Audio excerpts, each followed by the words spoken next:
title's clickbait. I'm sorry.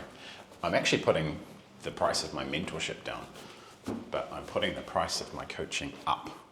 So before we get into that, I want to get that out of the way, because in the coaching market over the past few years, the whole mantra has been put your prices up, charge as much as you possibly can, sell to rich people. To make more money, put your prices up. And the Purple Book and some other things have kind of encapsulated that. And in the coaching consulting market, there was this like moral and social pride about being the most expensive person in the marketplace.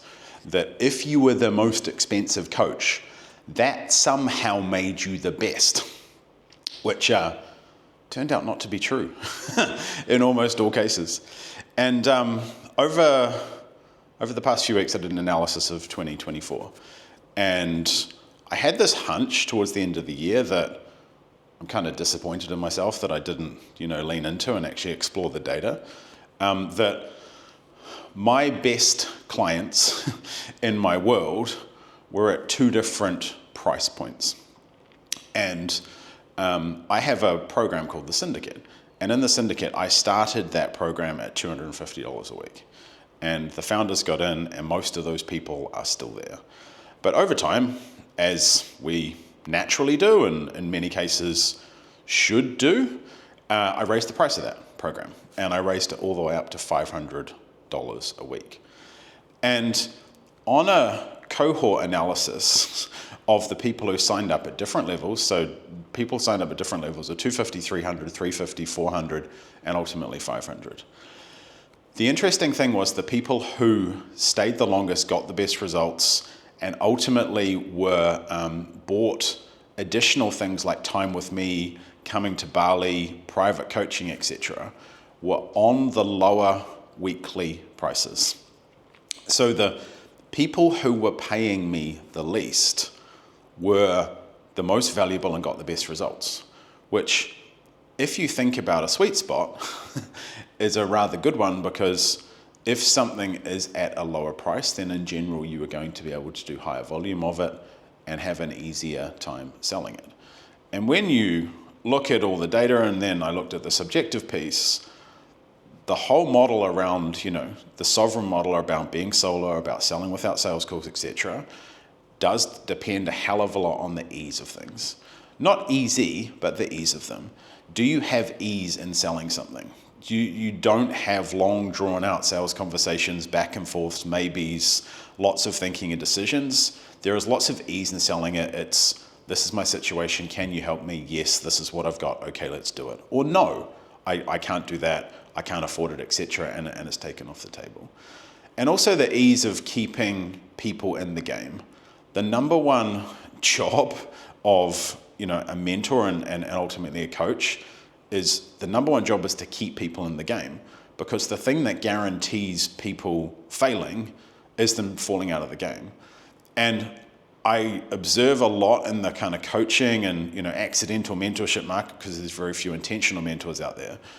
They have pushed their prices up to the level where they have exceeded a certain percentage of their clients' revenue where their clients are.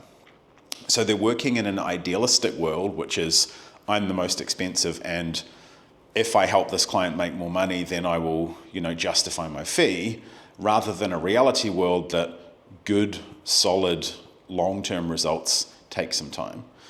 And as I look and as I reflect, I exceeded the price point that was comfy and sustainable and right for the majority of my clients, who are coming to me for mentorship in a model that they can have, that they can run on their own, highly profitable. And then there's the complete opposite of that. the most valuable clients to me on a pure revenue basis, and also the ones that stick the longest, pay me the most, and I have compromised that by not allocating the correct energy to those people. And those are the people in my world who are, $750 to $1,000 a week. Those people stay a long time, they get great results, and again, the proportion of their revenue that I ask for is very moderate and very sustainable relative to where they are in their journey. So what this has allowed me to do, and the wonders of the sovereign model allow this, because when you have weekly pricing, it's very dynamic, and you can make changes on the fly that are right for you and right for your clients, is I have slashed the price of the mentorship down to $250 a week.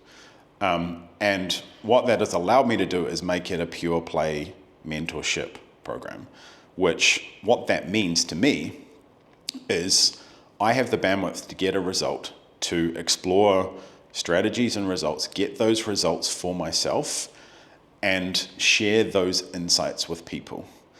And that's what mentorship is. It is sharing how you think about something. And in the syndicate, I will get a result for myself and then share how I think about getting that result. And then I will make myself available on a limited basis to help people get that result for themselves. That is very distinct to coaching. Because at the other end, I am leaning into those people who give me far more revenue and far more weekly investment, and actually leaning in to use the energy that I've freed up to be a coach, to be a more pure play coach and get into their lives more than I have been. Because up until now, I've kind of been in a few too many places at once and making a few too many promises, and not necessarily promises, but creating expectations that meant that I've had as many misses as I've had hits with people. And the sustainable thing in these businesses is not necessarily money and cash flow while they're essential, it's results and relationships. And so for me, a reallocation of energy and time and ultimately resources to be very, very clear when I am mentoring, when I am consulting, and when I am coaching is essential to ensure that I'm allocating energy in the right places. Because again, when you are running solo, the truly scarce things are time and energy. If you have a team and you're consulting and you've got a team to throw at something, then those things are much less scarce. If you have a team in a coaching business, then you can just allocate a coach or allocate a certain number of coaches to a certain cohort of clients and help them get results. I don't do that. I have direct contact with every single person that commits to me, and that is the solo model. I've got help in the back end. I've got Alex, who helps with the background stuff, but the solo model is about solo delivery and you being, front and center and accountable. So in the solo model, for me, for my clients, for anyone who's running solo, the allocation of your energy and the expectations that you set around what you deliver, how you deliver it, and what people are coming into, what they can expect from you, is the majority of the game to stay in it and stay sustainable. Because the other issue around the consulting, mentorship, coaching market is the volatility of most people's businesses. It is not normal in business, as much as coaches want you to kind of think it is, to have 40-50% swings in monthly revenue, and be able to have a sustainable business. And a lot of coaching businesses have just got kind of used or just accept the volatility in that and don't understand the consequences of that it's more likely to kick you out of the game one day or have disastrous results or ultimately failure than it is just something to accept. So lowering the volatility of revenue and lowering the volatility of results helps you stay in the game and ultimately keeps you in it. So it's pretty cool for me to be able to lead like this and lower prices on some things and raise prices and commitments on others, because that rebalancing of pricing, that rebalancing of energy for myself means that I can fully commit to all the things that I'm committed to, which again is the whole game or at least a massive part of it. So prices are coming down. They're also going up, but unless you're in my world, then the specifics aren't particularly relevant. And if you want to be in my world and make them relevant, then you should probably reach out.